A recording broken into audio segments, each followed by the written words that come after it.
So I'm going to discuss the Code of Ethics and Article 1 to 4. Code of Ethics for Professional Teachers. Pursuant to the provision of paragraph Article 11 of RA number 7836, otherwise known as the Philippine Teachers Professionalization Act of 1994, Section 6 number 223 as amended, that the board professional teachers hereby adopt the Code of Ethics for Professional Teachers. Preamble. Teachers are duly licensed professionals who possess dignity and reputation with high moral values, as well as technical and professional competence in the practice of their noble profession, and they strictly adhere to observe and practice this set of ethical and moral principles, standards, and values. So I'm going to discuss now about the Article 1, Scope and Limitation.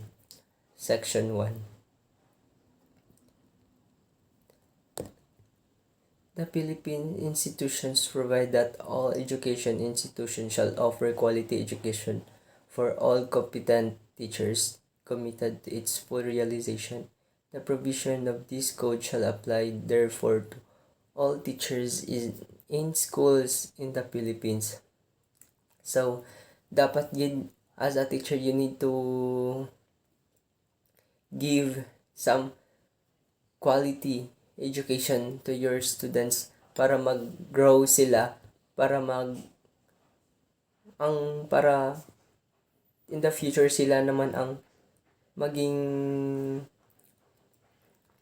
habang nga ni Rizal ang kabataan ng pag-asa ng bayan. So, nagsisimula sa teacher yung kung paano sila mag-develop as a person. So, yun. So, Section 2, Article 1. This code covers all public and private schools teachers in all educational institutions at the preschool, primary, elementary, and secondary level, whether academic, vocational, special, technical, or non-formal. And the term teacher shall include industrial art or vocational teachers and all other persons performing supervisory and administrative function in all school at the aforesaid levels, whether on full-time or part-time basis. So, hindi nakadepende kung mapapublic man daw ito or public school. Okay? So, pag sinabi natin ganyan is dapat naka-implement talaga na may dekalidad yung pagtuturo ng isang guro doon sa isang paralan, mapapublic man ito or mapa-private school. In terms of academics, so dapat na yung quality talaga ng education yung inuuna natin kaysa sa iba. The next is Article 2, the teachers in the state. Section 1. The schools are the nurseries of the future citizens of the state. Each teacher is a trustee of the cultural and educational heritage of the nation and is under obligation to transmit to learners such heritage as well as to elevate national morality, promote national pride, cultivate love of country, and instill elegance to the constitutions for all duly constituted authorities and promote obedience to the laws of. So, sa paralan talaga nahuhubog yung isang estudyante. So, bali, from the words na dapat ang teacher ang nagbibigay, ang teacher yung nagiging daan kung paano ang bilang isang guro kung paano natin to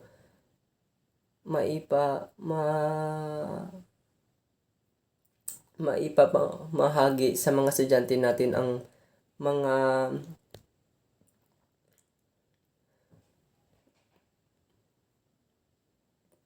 mga kung anong meron tayo dati at binabalikan natin hanggang ngayon. Halimbawa, sa mga sa kultura natin or sa mga edukasyon na pamana ng ating bansa. So, ito ay itinuturo ng ating mga guro upang ang mga bata ay magkaroon sila ng kanilang sariling talino about dito. So, dito din sila dito din sila mabibigyan ng oportunidad na dapat ang isang bata ay mahalin nila yung sariling bansa nila at dapat marunong silang sumunod sa kung anumang batas meron dito.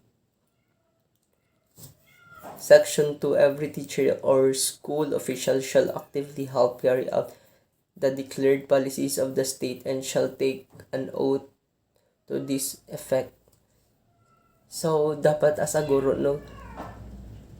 ang paaralan gid ang dapat na magtulong sa mga ang paaralan gid dapat ang magtulong sa na maipatupad ang mga mga laws ng kung ano ang tama at mali.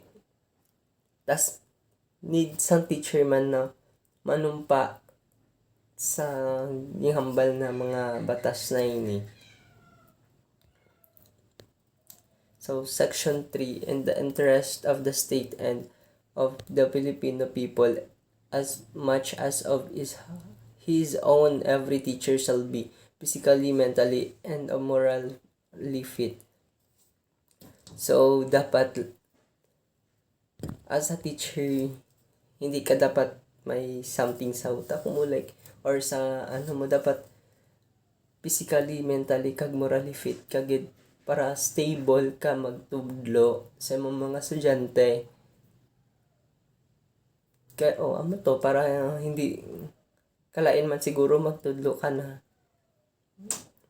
hindi, ikaw mismo hindi mo maintindihan sarili mo, di ba? So, to dapat morally, physically, mentally, kag morally fit gid ang isa ka teacher bago siya magtudlo. Para man sa mga estudyante. Section 4. Every teacher shall possess and actualize a full commitment and devotion to duty. So, dapat diri is lahat ng teacher daw is nambalang aragid ang ang imong na commitment sa imo na work na either man na gamay ang sahod basta ka lang give ka lang sang learnings towards your students nang among ginang importante sa imo nang hindi ka gabasi sa sahod nan gabasi ka sabot sa learning sa mga estudyante mo.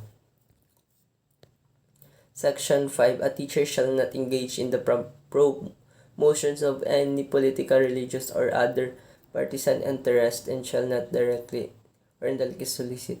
So, dito naman is as a teacher, you don't need or hindi pwede na ikaw yung nangunguna na manghikayat or mang-impluensya sa yung mga estudyante about sa politika, relihiyon, or kung ano pa man dyan. At lalong-lalo na sa mga solicitation na ipaparequire mo or mga collection na mga pera or mga mahalagang bagay. Yan talaga ang ipinagbabawal sa Code of Ethics.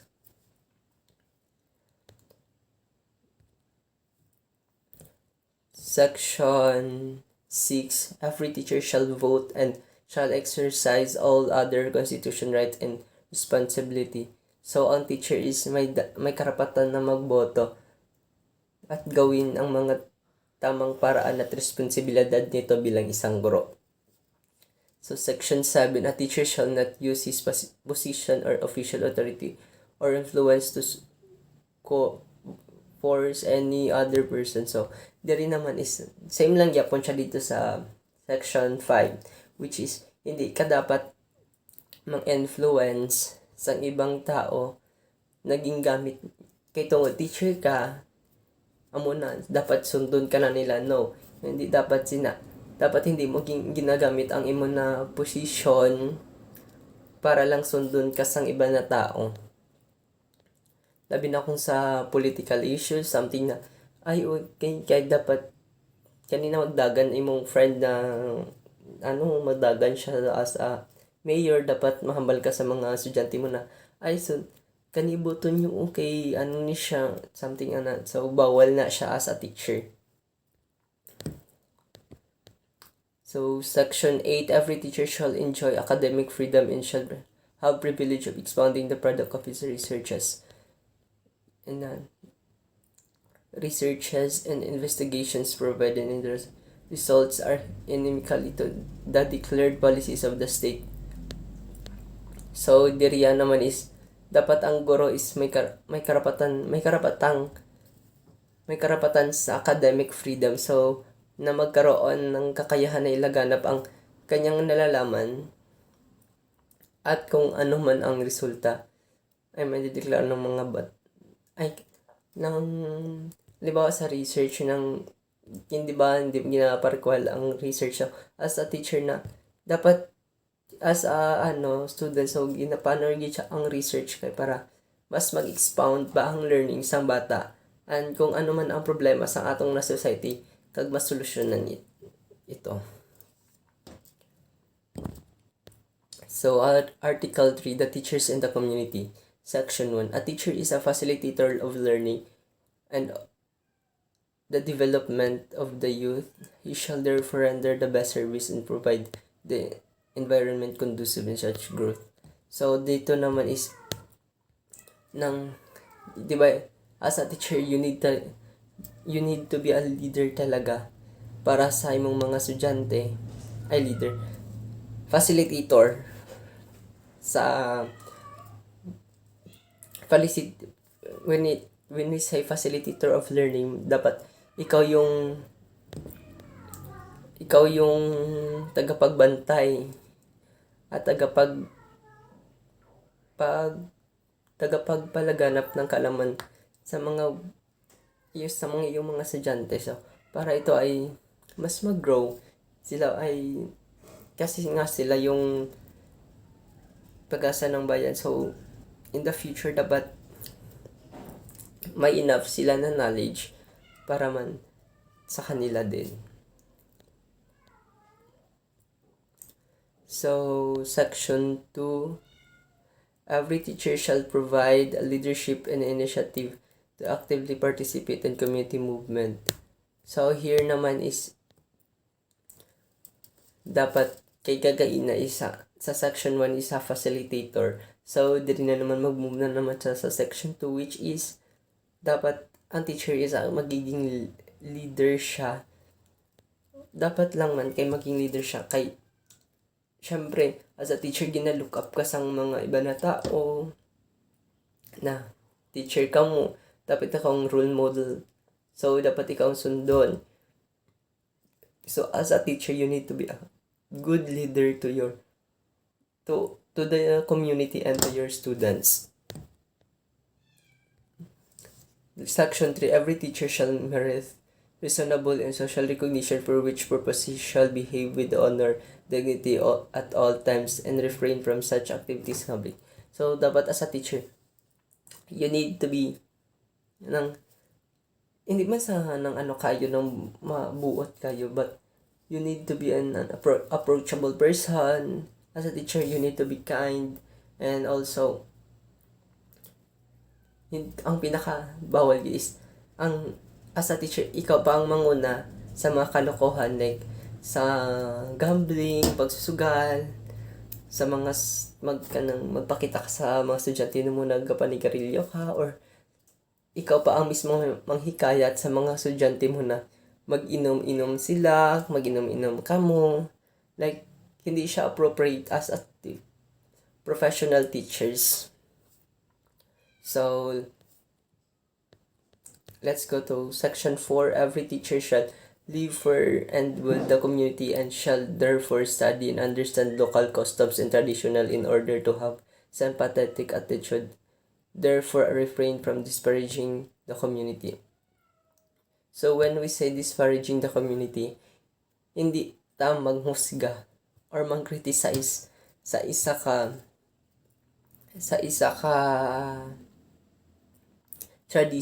tradition na hindi tabalaan.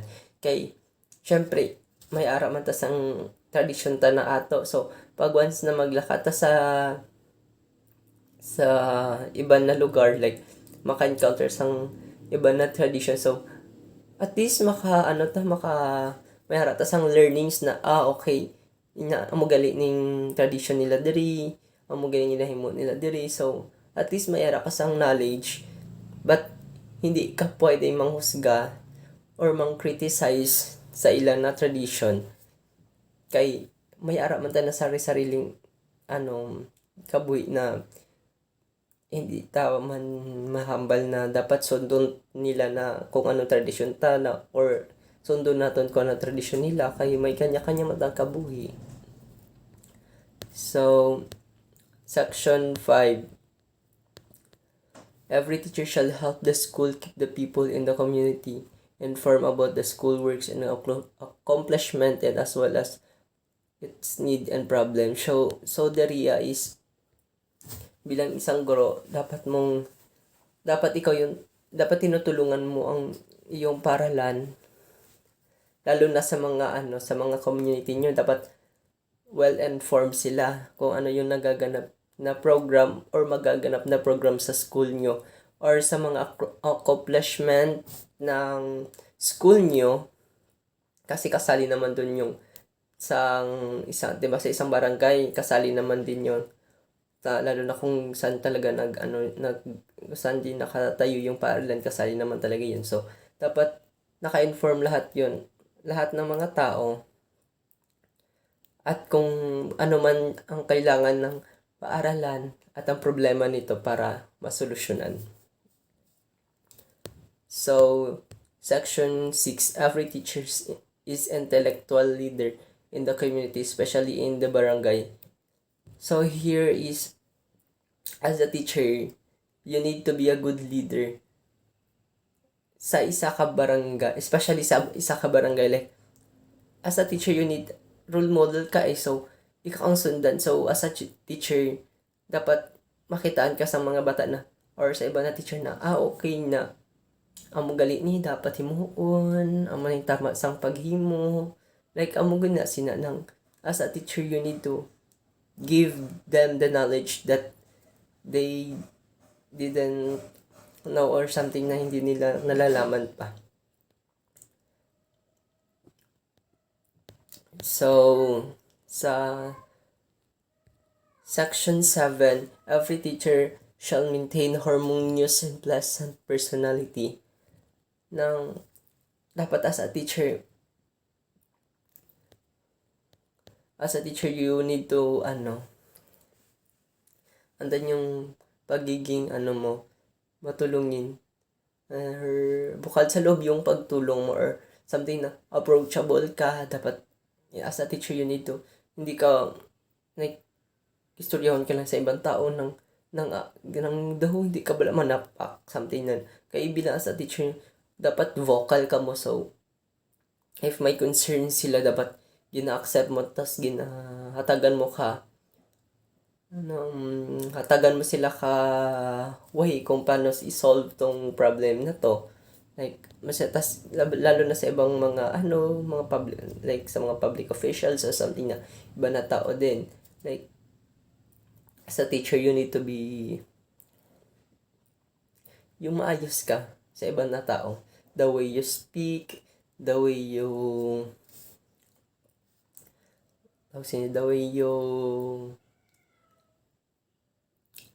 move na nararapat at naaayon din bilang guro.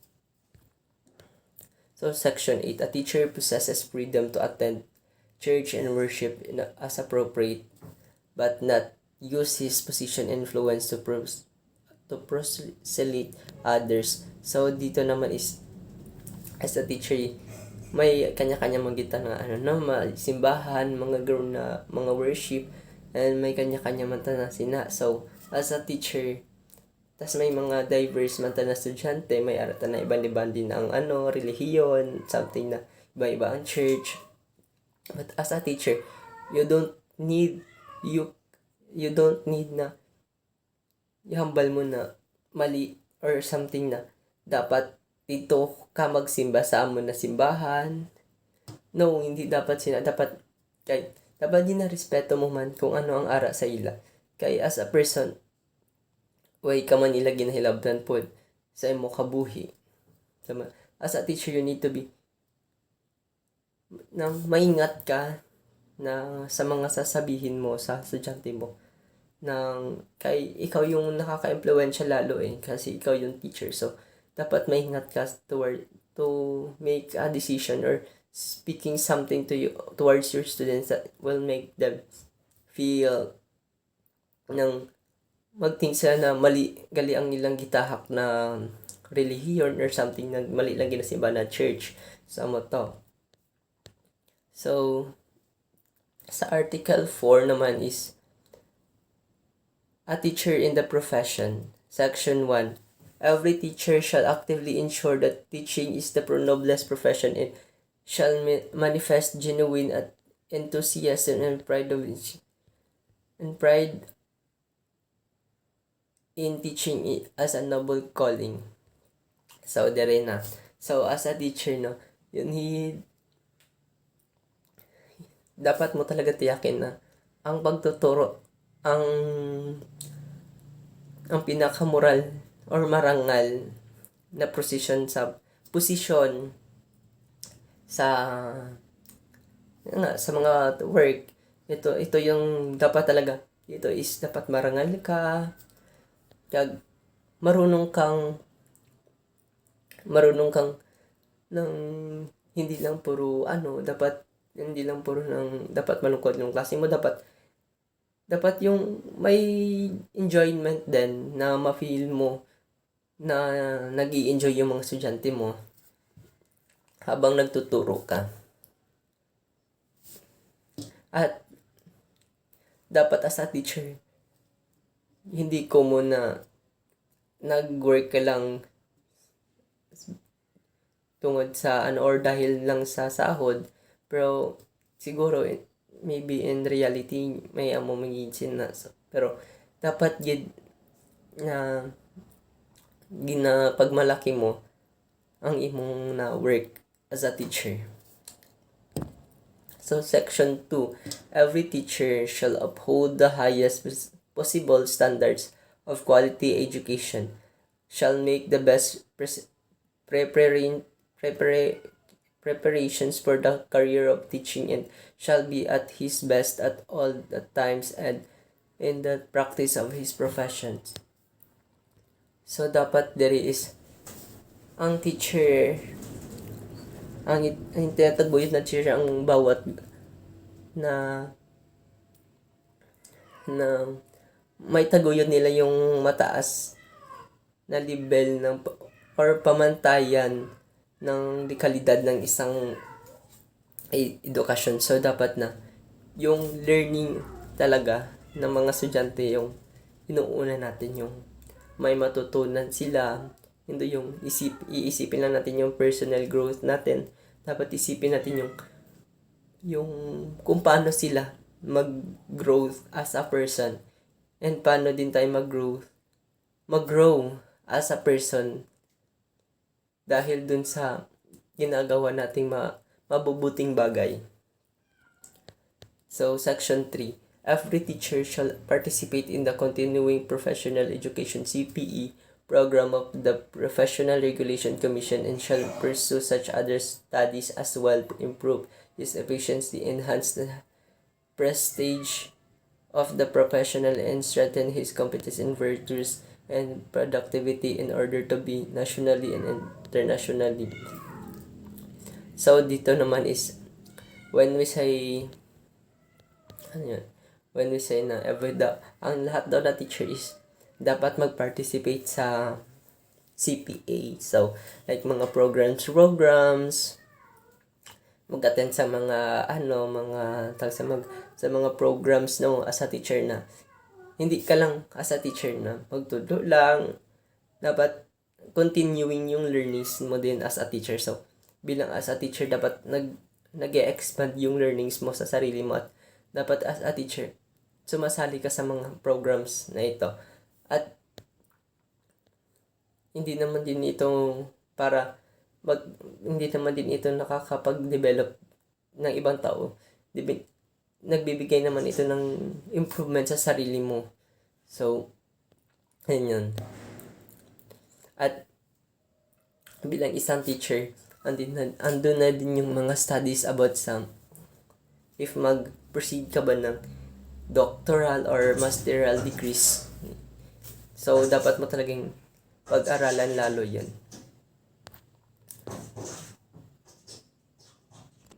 So, Section 4. Every teacher shall help if duly authorized to seek support from the school, but shall not make improper misrepresentations through personal advertisement and other questionable means.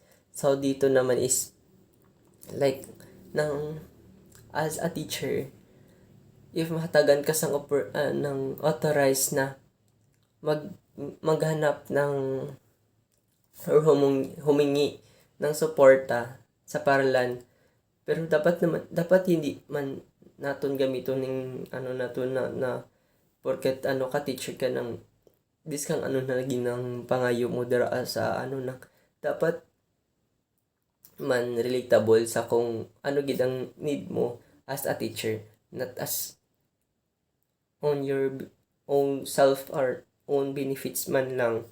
Like, dapat ang makabenepisyo sila is makabenepisyo ka man na ng pero dapat ang focus mo gid is teacher ka man, so dapat na mag-focus ka sa school, not on your ng hindi sa sarili mo na mga bagay. So, Section 5, every teacher shall use the teaching professional in manner that makes it dignified means for earning a decent living. So, dapat dito na lahat ng guro ay gamitin ang kanilang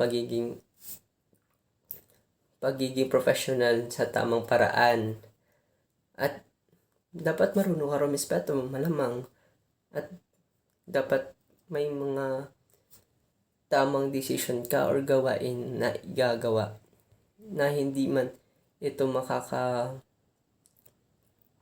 mabibigyan ng negative impacts towards your students na ang magaling ni si teacher, ang mabala sila dapat as a teacher na kay professional ka mo, so dapat look up ka nila as a good example na pwede nila sundon in the future, or biskan now habang ga-teach ka na sundon ka nila. So, good evening everyone. My name is Christian Paul de Paswingos from Corbel Foundation College, INC. And tonight, I am your teacher and reporter. And my report is a code of ethics for teachers, or the code of ethics for professional teachers. So, my report is the Article 5. In Article 5, there are 7 sections. In the Article 5, the teachers and the profession. In Article 5, Section 1, teacher shall, at the times of imbibe with the spirit of professional loyalty, mutual confidence, and faith in one another, self-sacrifice for the common good, and full cooperation with colleagues when the best interest of the learners, the school, or the professions is at stake in any controversy. Teacher shall support one another. So, in this section 1, teacher shall support one another. So, dapat bilang isang teacher, you support one another teacher sa para sa ikakabuti ng eskwelahan at para sa ikakabuti ng mga estudyante na tinuturuan mo, para sa ikakabuti ng mga mag-aaral ng eskwelahang ito. Dapat nagtutulungan kayo bilang isang teacher at bilang isang mga colleagues or magkakatrabaho din naman. Dapat nagtutulungan kayo sa kung ano man ang gusto ninyong gawin or gusto ninyong maabot sa para mas mapaganda pa at mas ma-build pa yung mga makabagong pamamaraan na pagtuturo at para mas maraming matutunan hindi lang ang mga estudyante at kayo ring mga teachers. So, dito naman tayo sa Article 5, Section 2. The Article 5, Section 2, a teacher is not entitled to claim credit or work on his own and shall give you credit for the work of other which may he use to that certain report or to the kung saan niya man ito gustong gamitin. So, in this section, dapat binibigyan natin kredito kung kahit anong mga artikulo na kung saan natin ito kinukuha at kung saan natin ito nakikita. For example, in your lesson bilang isang teacher, nakakuha ka ng mga makabagong kaalaman galing sa libro na iyong binasa. So, ikaw bilang isang teacher, bigyan mo ng credit yung gumawa ng libro na yon upang siya ay upang hindi lang siya ay makilala at upang siya rin ay kumbaga mabigyan mo ng hustisya yung paggawa niya ng isang article na yun or isang kaalaman na iyong nabasa lamang at iyong i-share sa iyong mga estudyante na para malaman din nila kung ano yung kaalaman na nalaman mo. So, in the Section 3 naman tayo, sa Section 3, Article 5, before leaving his position, a teacher shall organize for however assumes the position such records and other data are necessary to carry on the work. So, bilang isang teacher, kapag ikaw ay aalis sa iyong posisyon bilang isang teacher, dapat yung mga trabaho na iyong iiwan sa bagong teacher na papasok ay maayos at walang sabit ito, at sa mga records at mga data na dapat na sa mga data na dapat mong ayusin at sa mga records na dapat mong i-inform sa kanya kung ano yung mga records na yun or anong mga data na yun, dapat malaman niya kung ano yun. At bilang isang teacher, dapat may responsibilidad natin na kapag tayo ay alis sa trabaho, dapat maayos ito at wala itong mga kung ano mang sira. So, dito naman tayo sa Section 4, Article 5. The Section 4, Article 5, a teacher shall hold inviolate all confidential information concerning associates and the school and shall not divulge to anyone documents which has not been officially released or remove records from files without permission. So bilang isang teacher, dapat maging din tayo sa mga information na galing sa school at dapat natin itong pangalagaan upang hindi ito makalabas sa kahit sino man at sa kahit saan man. Bilang isang teacher, dapat pinapangalagaan natin yung mga informasyon na galing sa ating paaralan at hindi natin to ipinapamigay sa kahit sino man. At dapat bilang isang teacher, yung mga informasyon, mga records na yon, dapat hindi natin ito sinasabi sa kahit sino diyan sa labas at kahit sa estudyante natin na ng mga students pa lang na hindi nila mauunawaan at hindi nila masyadong binibigyang pansin nito. Dapat tayo bilang isang teacher, hindi naman sa itinatago. Kumbaga, dapat yung mga information na yan, katulad ng mga test paper or mga books man yan na hindi pa tayo sinasabihan na i-release natin yung mga books na yan or test paper na yan, dapat hindi natin yan binibigay sa kung kahit sino man. At dito naman tayo sa section 6, Article 5, a teacher may submit to the proper authorities any justifiable criticism against an associate, preferably in writing without violating the right of the individual concerned. So, bilang isang teacher, dapat yung mga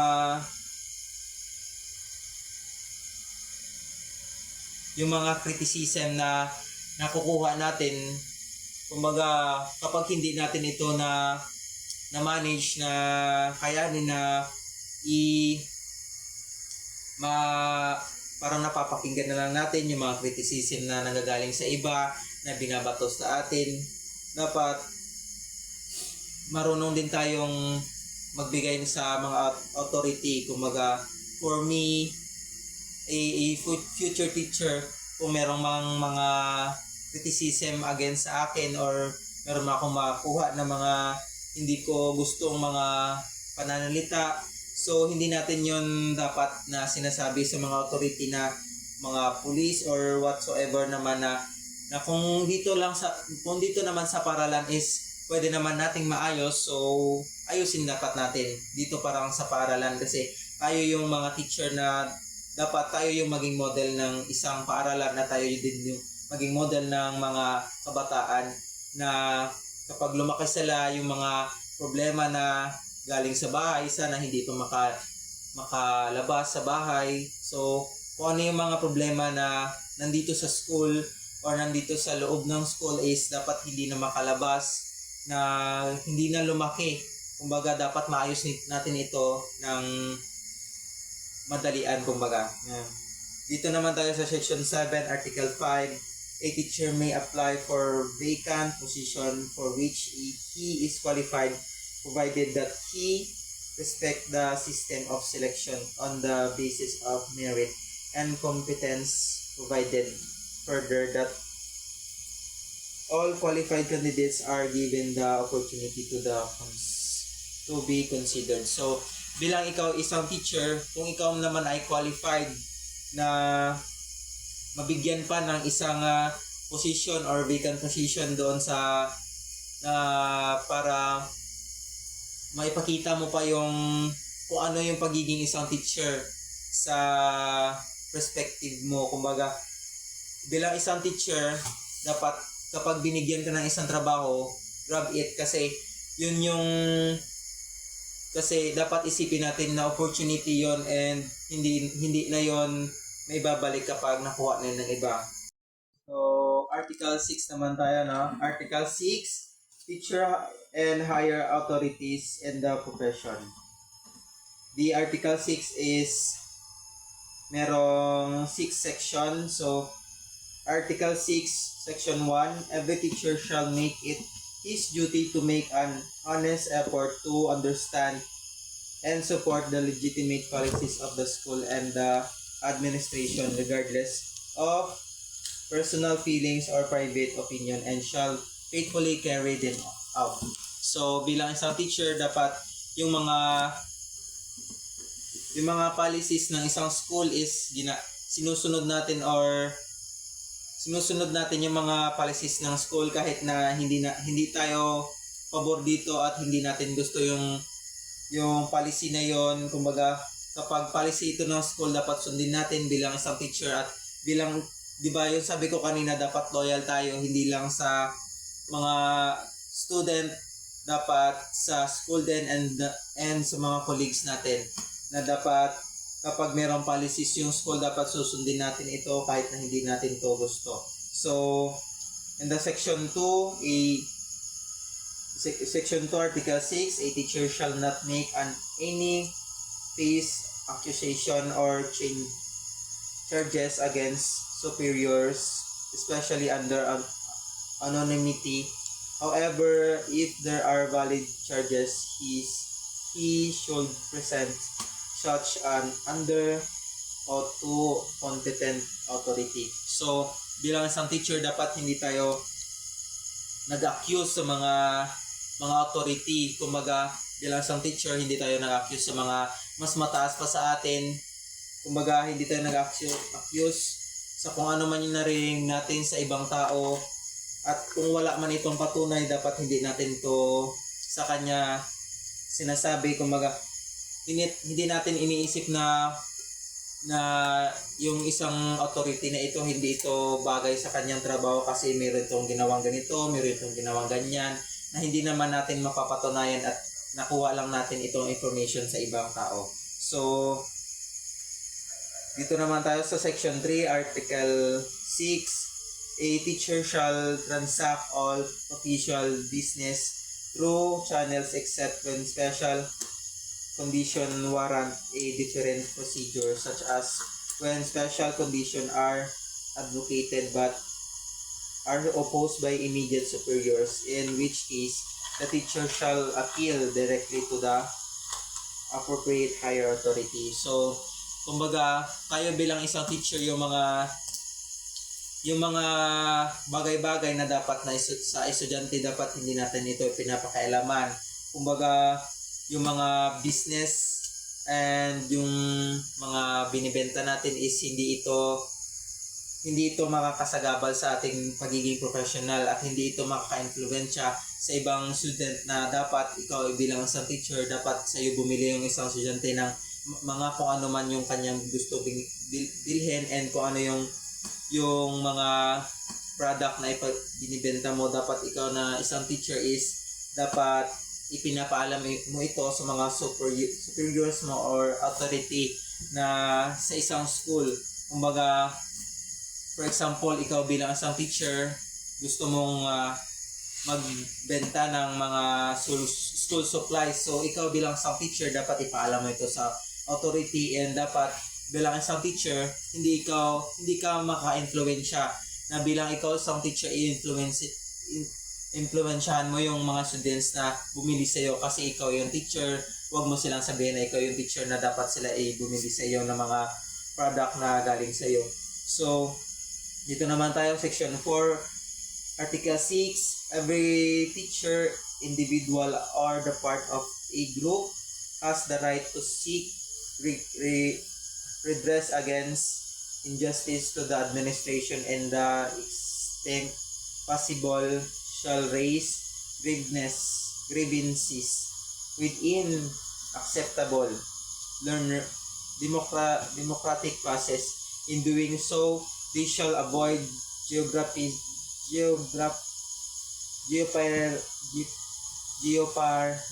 the interest and the welfare of the learners, whose right to learn must be respected. So, bilang isang teacher, dapat ikaw bilang isang teacher sa isang school, dapat marunong ka din mag-seek ng mga injustice sa school na yon. Kumbaga, kapag ikaw ay isang school, dapat nire-respect mo din yung mga learners na kung ano yung dapat na sa kanila is sa kanila lang, at kung ano yung dapat malaman nila ay dapat nilang malaman. So, for example, dapat ipaalam mo sa kanila kung ano yung mga grades nila, sa kung paano mo ito na-solve or paano mo ito nagawa or paano mo ito evaluate, kumbaga kung paano ito nagawa at kung paano ito nalagay sa kanilang mga card. So, bilang isang teacher, dapat marunong ka mag-seek ng injustice. Possible na kahit na ikaw isang teacher, mayroon sa iyong ibabato na mga kritisismo galing sa ibang mga estudyante, dapat ikaw bilang isang teacher, dapat transparent ka sa mga estudyante mo. So, in Article 6, the Section 5, every teacher has the right to invoke the principal that appoints promotions and transfer the teacher and are made only on the basis of merit and needed in the interest of the service. So kumbaga bilang isang teacher, ikaw dapat kung yung tulad na sinabi ko, dapat kung ikaw ay qualified doon sa isang trabaho, dapat binibigyan mo ito ng pansin at ginagrab mo yung opportunity na yon kasi ikaw ay qualified doon sa trabaho na yon. At vision mo yun at mission mo yun na kapag bilang isang teacher, dapat ikaw ay yung mga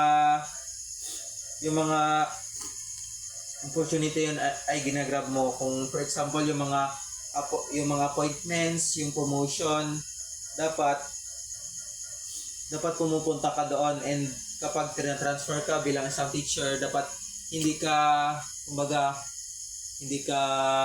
sumama yung loob mo kasi doon ka nararapat at opportunity na yon at saka challenge na yon bilang isang teacher sa'yo na para mas mapalawak pa yung learning mo bilang isang teacher. And yun lang. And section 6, a teacher who accepts a position assumes a contractual obligation to live up to his contract, assuming full knowledge of employment terms and conditions. So bilang isang teacher, kapag ikaw ay isang teacher na kapag kinuha mo yung position na yon, yung obligation na yon bilang isang teacher, dapat ikaw ay merong kaalaman sa kung ano yung trabaho na pinasok mo. Bilang isang teacher, hindi tayo pumapasok sa gera nang wala tayong mga dalang ballpen or kung ano man yung dapat nating dalhin. At kung kaalaman lang pag-uusapan, dapat may dala tayong kaalaman at dapat meron din tayong dalang sinasabi natin, tinatawag natin na yan, na kaalaman. Tapos yan, i-post mo natin. So sa Article 6, Section 6, dapat ikaw bilang sa teacher, no, dapat meron kang kaalaman dun sa papasukin mong trabaho. At kung may position ka man na kinuha, dapat na assume yan ng position na kinuha mo is dapat meron kang kaalaman doon na meron ka ding obligasyon mo din na mag-level up kumbaga sa knowledge mo and doon sa mga condition and terms na napapaloob doon sa isang trabaho na yan. So dito naman tayo sa Article 7. Article 7 is school officials, teachers, and other professions. So in Article 7 have a 5 section. So in Section 1, the Section 1 is all school officials shall at all times show professional courtesy, helpfulness, and sympathy towards teachers and other personnel, such practice being standards of effective teacher supervision, dignified administration, responsible leadership, and enlightened directions. So bilang isang teacher, ikaw dapat ay merong helpfulness and sympathy sa mga co-workers mo, na bilang isang teacher dapat meron kang pakialam sa kanila and mga pakialam dun sa mga teachers mo kung ano yung ginagawa nila and kung ano yung mga tama at kung ano yung mali yung na ginagawa nila. Hindi sa pakialamero o pakialamera, dapat meron tayong pakialam doon kasi kapag tayo ay isang teacher, dapat yung sabi ko kanina, di ba, kino-correct dapat natin yung mga mali na ginagawa nila and yung mga tama na ginagawa nila is ginagawa din na sinasabi din natin na bilang silang teacher is tama yung ginagawa nila and binibigyan natin sila ng credit sa mga ginagawa nila. So In Section 2, Article 7, the school officials, teachers, and other school personnel shall consider it their cooperative responsibility to formulate policies or introduce important changes in the system at all levels. So, kumbaga, bilang isang teacher at kung sino may authorized doon sa isang school or sa school natin ngayon is dapat lahat ng mga teacher na nag-work dito is dapat binibigyan nila ng pansin kung ano man yung mga Stop mo. so bilang isang teacher dapat i-consider din yung mga naiisip mo na makabagong kaalaman na para mag-level up pa yung school nyo and mas maging productive pa yung mga learners or mga students dito and also yung mga teachers na nagtuturo dito. Kumbaga mas mapabuti pa at mas mapaganda pa yung school and dapat yung mga ideas ng bawat isa is i-consider din and ini-evaluate din. And dito naman tayo sa Article 7 Section 3. The Article 7 Section 3 is school officials shall encourage and attend the professional growth of all teachers under them, such as recommending them for promotion, giving them the due recognition for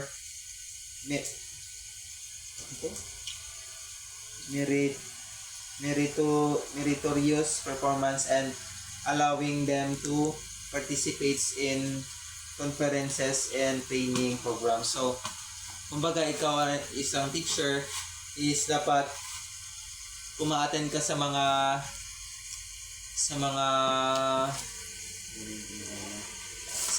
pagpupulong, sa mga organization na dapat mong attendan na para mas mapalawak pa yung kaalaman mo. Dapat bilang isang teacher at dapat yung mga personnel dapat ma-encourage yung mga teacher na under sa kanila na sumama sa kanila na sa mga na umattend doon sa mga team building na tinatawag natin or sa mga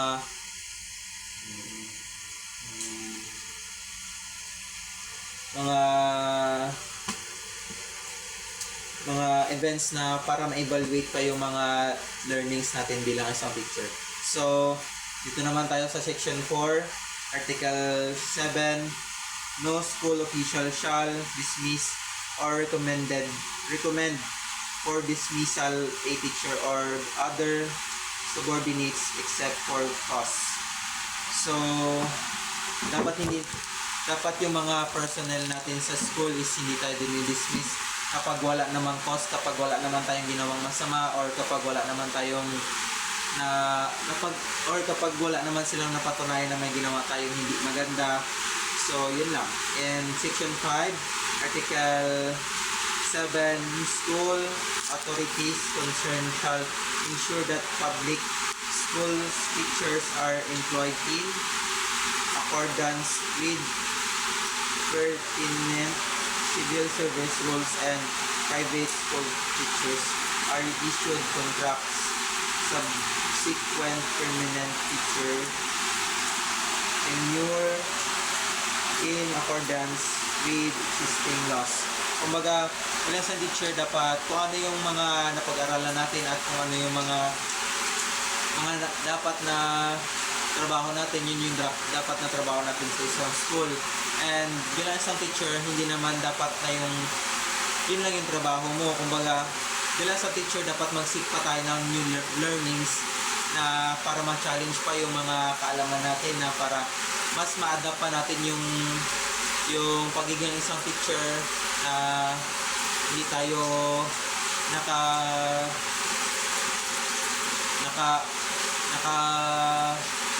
ano lang doon sa mga natutunan natin nung tayo pa ay nag-aaral. Dapat i-challenge natin yung self natin na mag-step up pa. Kumbaga sabi nga nila bilang isang teacher dapat hindi natatapos ang ating pag-aaral. Dapat dapat continuous ito at walang katapusan. And in Article 8, Article 8 is the teacher and learners. In Article 8 is have a 9 section. So Article 8 is the teacher and learners. The teacher and learners is in Section 1, a teacher has right and duty to determine the academic marks and the promotion of learners in the subject of grades he handles, provided that such determination shall be in accordance with generally accepted procedure of evaluation and measurement. In case of any complaint, teacher concerned shall immediately take appropriate actions observing due process. So bilang isang teacher, dapat may right tayo sa duty natin para ma-determine natin yung sinasabi ko nga kanina na mga academic marks na estudyante dapat maging visible tayo or dapat ay ipakita natin yung mga records na ginawa natin upang magawa natin yung mga academic marks na isang estudyante. Dapat hindi natin ito itinatago na para wala namang masabi yung mga estudyante sa atin at na hindi naman tayo yung sinasabi na hindi natin ipinapakita kasi ganito, ganyan. May masasabi sila na i-criticize naman tayo kasi meron naman tayong nagawang mali. So, yun yung nakasaad sa Section 1. Section 2 in Article 8, a teacher shall recognize that the interests and welfare of learners are of the first and foremost concern and shall deal justifiable and impartially with each of them. So, bilang isang teacher, dapat piniconsider din natin yung mga interest ng ating mga estudyante. Kumbaga, kung interesado sila sa pagdodrawing, dapat meron din tayong arts. Kung interesado sila sa mga in health, yung mga music, yung mga iba pang subject na gaya ng math, Filipino, and English, dapat bilang isang teacher, dapat ma-determine natin kung saan interesado yung mga learners natin para mas hindi natin sila turuang maging, kumbaga kapag teacher ka kasi dapat kapag course mo teacher, dapat tinuturuan mo yung mga estudyante mo na maging teacher kapag yung course din nila is teacher. Hindi ganoon. Kumbaga dapat bilang isang teacher, tinuturuan lang natin yung mga estudyante natin na maabot yung mga pangarap nila, tinutulungan lang natin at hindi natin ito ini-influensyahan na maging sila na maging teacher din sila balang araw. Kumbaga, kung ano yung gusto nilang gawin sa paglaki nila, dapat yun yung masunod kasi meron naman tayong iba't ibang may mga kanya-kanya naman tayong decision sa buhay. And in Article 8 naman, Section 3, under no circumstance shall a teacher be prejudiced or discriminate against a learner. Dapat hindi tayo ma-discriminate bilang isang teacher, hindi tayo ma-discriminate ng mga learners. Kumbaga, future teacher is dapat meron tayong authority sa ating room. Kumbaga, tayo yung batas sa ating room. Kumbaga, hindi tayo dapat ina-under lang ng ating mga students. Dapat tayo yung magsilbing model sa kanila kung paano yung tinatawag na discipline. Disiplinahin natin sila na para mas maabot pa nila yung mga pangarap nila sa buhay. And Section 4, Articles 8 is a teacher shall not accept favors or gift from learners. So, ito na yung sinasabi ko. Dapat hindi tayo nag-accept ng mga kung ano-ano man na binibigay ng mga estudyante natin. Kasi sa mata ng ibang tao, mali na yun. Parang pangit na yun sa mata nila kasi yung ganun na maraming namang mag-criticize sa atin na nagtanggap daw ng ganito, kaya tumaas yung mga grades nila, kaya Kaya meron tayong special sa kanila, special na pag-organize sa kanila, and yun yung mga nakikita sa atin ng ibang tao. Dapat hindi natin tinatanggap yung mga gifts na yun. Kumbaga, bilang isang professional, dapat makita natin yung boundaries ng isang teacher and isang student. And Article 8, Section 4, a teacher shall not Article 8, Section 5, a teacher shall not accept direct or indirect any remuneration from tutorials other what is authorized for such as service. Kumbaga, bilang isang teacher, bawal tayo mag-conduct ng mga tutorial sa mga estudyante na dapat mag-conduct na bawal tayo mag-conduct ng mga tutorial sa mga estudyante na nakakakuha tayo ng mga gifts or pera na sinasabi ko kanina, or mga kung ano man yan na nanggagaling sa estudyante, kasi bawal yan sa ating profession. Kasi pag nalaman yan ng ating authority or mga supervisor natin, is matatanggal tayo sa trabaho. And Section 6, a teacher shall base the evaluation of the learner's work only in merit and quality of academic performance. So, bilang isang teacher, ini-evaluate din natin yung mga work ng mga estudyante. Dapat evaluate natin ito at tingnan natin kung tama yung mga ginawa nila or mali ba. Dapat kung ano yung naturo natin is makita natin yung ma-adapt nila sa kung ano man yung gusto nilang gawin na, or for example sa art, dapat kung ano yung naituro natin, dapat makita natin kung ano yung naituro natin and ma-adapt niya yun. Kumbaga sa mga colors, kung ano man mga different na mga stroke or mga line, dapat ma-adapt niya din yun. Na para ma-evaluate natin na tayo bilang isang teacher, ma-evaluate din natin yung sarili natin na tayo is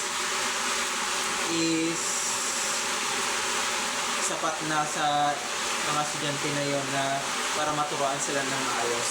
So in Article 8, Section 6, a teacher shall base Article 8, Section 7, in the situation where mutual attraction and subsequent love development between teacher and the learner. So ito na nga yung bawal na dapat walang attraction or love na ma-develop sa learner and teacher kasi isang malaking controversy ito sa isang school, and matatanggal talaga yung teacher na gumawa nito. Dapat walang ma-develop na love sa teacher and learners, between teachers and learners. Dapat bilang isang teacher, dapat makita natin yung boundaries natin ng learners and teachers. So in Article 8, Section 8, the teacher shall not inflict corporal punishment on offending learners, nor make deduction from the scholastic ratings as the punishment for acts which are clearly not manifested of poor scholarship. So, bilang isang teacher, dapat hindi natin pinapairal yung galit sa loob natin. Dapat bilang isang teacher, dapat professional ka. Ikaw yung professional, dapat maturuan mo na maayos yung learners, yung mga students mo. And para maiwasan itong Section 8 na ito, Article 8 is dapat dapat madisiplinin mo sila ng maayos para hindi ito mangyari at maiwasan ito. In Article 8, Section 9, a teacher shall ensure that condition contribute to the maximum development of learners are adequate and shall extend needed assistance in preventing or solving learners problems and difficulties. So, merong mga problema yung mga ibang learners natin na hindi nila maintindihan yung ating mga report. So, tinatanong din dapat natin kung ano yung hindi nila maintindihan sa ating mga lessons, sa ating mga report, sa ating mga pinagtuturo sa kanila. And dapat bilang isang teacher, dapat na-evaluate natin yung sarili natin na tayo ba isang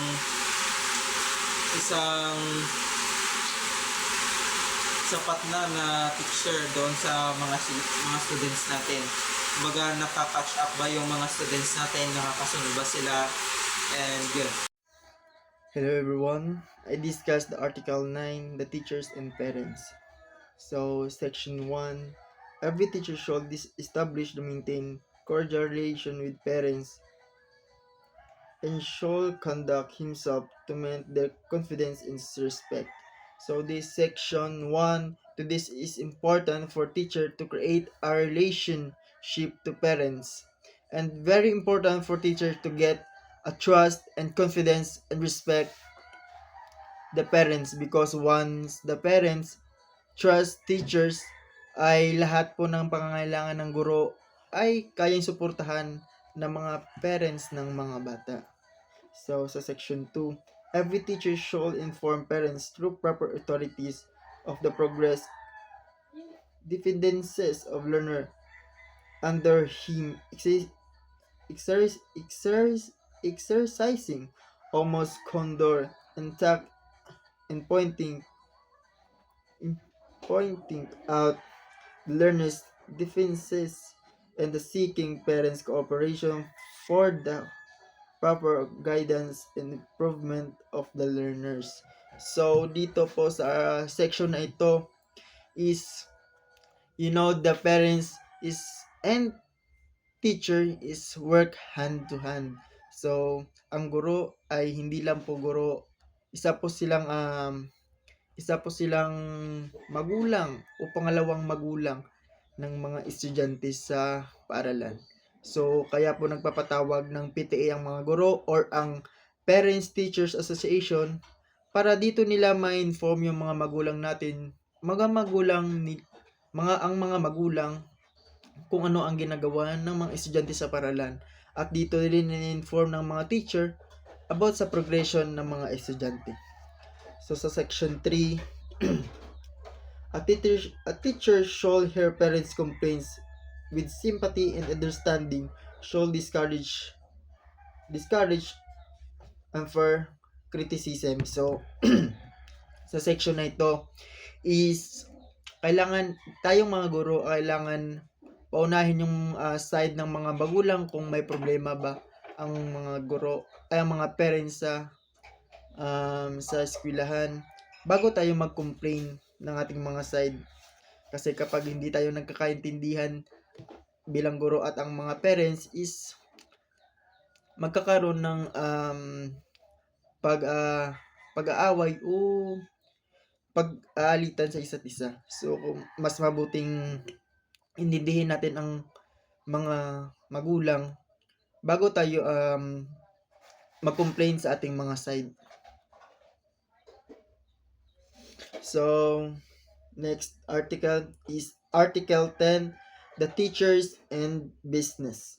A teacher has the right to engage directly or indirectly in legitimate income generation, provided that it does not relate to or adversely affect his work as a teacher. So, lahat ng guro ay allowed na magkaroon ng part-time job, kasi hindi naman isang guro is kapag guro ka is mayaman ka na. So, marami din tayong pangangailangan bilang isang guro. Kailangan na yung ibang guro dyan is naghahanap ng other job, part-time job, guro sa umaga, tapos work sa gabi. So, bilang isang guro is allowed tayong kuha ng kahit anong trabaho, part-time job ba yan o business. But kapag may business, dapat bilang isang guro ay hindi dapat maapektuhan yung pagtatrabaho natin sa eskwelahan. Bilang isang guro ay dapat panatilihin natin na hindi dapat maapektuhan ang ating pagtuturo sa ating mga estudyante. So, section 2. A teacher shall maintain a good reputation with respect to the financial matters such as the settlement of the debts and icons and arranging satisfactory his private financial affairs. So, dito sa section 2 is dapat panitilihin nating pagrespeto o dapat marunong tayo magintindi sa binibigay ng paaralan sa atin. So, dito sa section nito dapat kung ano man yung binibigay ng paaralan sa atin is respetuhin natin. So, kung bilang isang guro is hindi naman lahat ng guro is makakuha ng malaki-laki na sweldo, pero lahat ng guro is pantay-pantay lang naman. So, dito sa section nito is sinasabi na teachers mo maintain a good reputation with respect. So, dito is kahit maliit is dapat respetuhin din natin. So, section 3. No teacher should act directly or indirectly as an agent or be financially interested in any commercial venture with furnished textbook and other school commodities in the purchase and disposal of which he can exercise official influence, except only in assignment is inherently related to such purchase and disposal, provided they shall be in coordination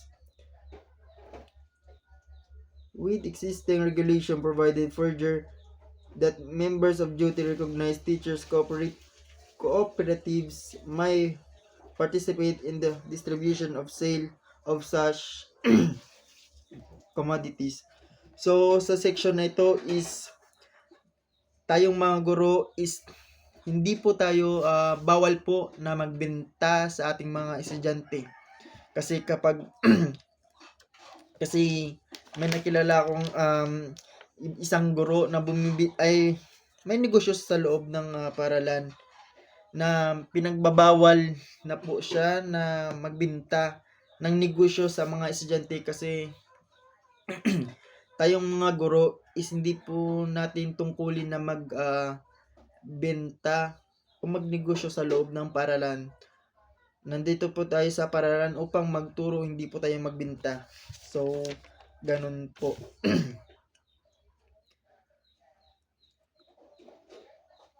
Article 11, Section 1. A teacher is above all a human being endowed with life, for which it is highest obligation to live with dignity at all times, whether in school, in the home, or elsewhere. So, dito po sa section 1 ito is bilang isang guro is kailangan din nating mabuhay ng may dignidad sa ating tungkulin. So, bilang isang guro, hindi po lahat ng guro ay kaya pong gawin lahat ng tungkulin nila. Kasi po, ang guro is tao lamang po. Ang guro is hindi naman po lahat ng guro is kaya gawin lahat ng mga tungkulin sa paaralan, sa bahay, o sa komunidad natin. So, bilang isang guro, kailangan mong mabuhay ng tahimik at may dignidad sa sarili. Section 2, a teacher should place premium upon self-discipline as a primary principle of personal behavior in all relationship, others, and in all situation. So dito po sa section na ito is kahit anong relasyon ng guro natin sa community, dapat laging kasama ang disiplina sa sarili and at saka ang good behavior. At saka kahit anumang may gulo o pag-aaway dyan sa labas ng eskwelahan o sa community natin is dapat ang guro is hindi dapat po nauuna sa pag communicate is dapat dala-dala din po natin yung pagiging professional at behavior natin at pagdidisiplina sa sarili. Section 3. A teacher should maintain at all times a dignified personality which could serve as a model worthy of emulation by learners, peers, and all others. So, sa section 3 is kahit saan man pa tayo magpunta is dapat yung pag-uugali po natin is dapat nasa priority yung pagiging professional po natin. Lahat po dapat naka-act professional and di po dapat tayo basta-basta gumagamit ng mga masasama. Dapat we act a professional teachers at all times. Sa section 4,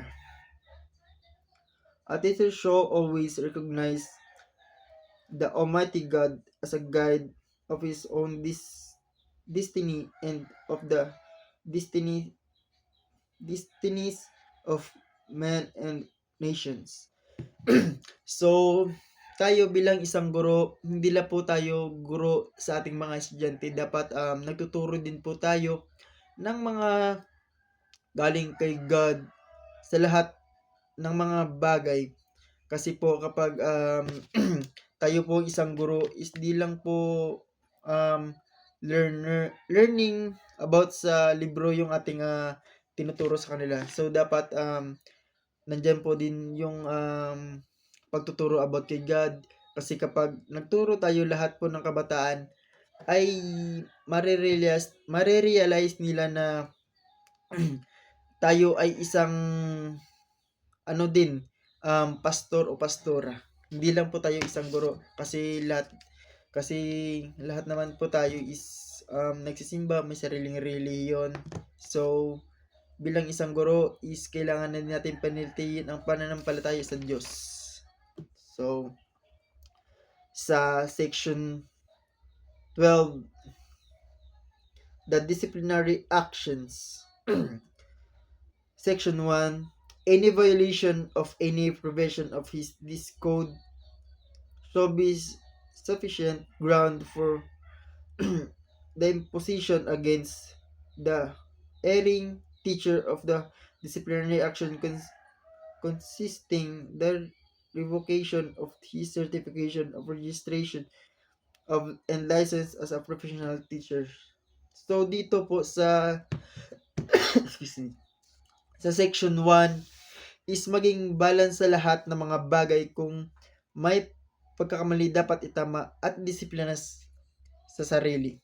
So dito po sa section 1 bilang isang guro, kung may kasalanan ka man sa paralan, wag mong itago. So dapat mayroon tayong honesty, kumbaga sa sarili natin dapat mayroon tayong honesty at pagmamahal sa paralan. Kasi kapag tayo po ay nakagawa ng kasalanan, mas mabuting magsumbong o maging isang role model sa pagsusumbong ng tama. So kapag di po natin yung ginawa is maaari po tayong sundin ng mga kabataan na hindi sa lahat ng bagay ay lahat po ng guro ay tama. So lahat po ng guro ay may pagkakamali din na may ginagawa din na hindi tama sa ating mga estudyante. At yun lamang po at maraming salamat.